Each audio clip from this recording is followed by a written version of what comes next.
mag-iiba ng statement mo doon sa nilagay mo sa DS-164 mo at during interview.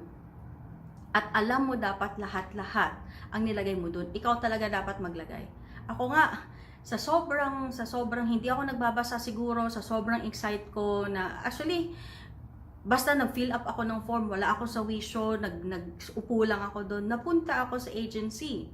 Pero good thing doon sa agency, nung napunta ako doon sa agency, ang akala ko is website talaga yun ng American Embassy. Akala ko website talaga nila yun. Napunta pala ako doon, hindi ko nakita may isang character na talagang buti na lang legit siya. Napunta siya sa travel agency is na parang kung hindi ako nagkakamali, nasa Puerto Rico sila nakabase. Kaya siguro ulit akong tinanong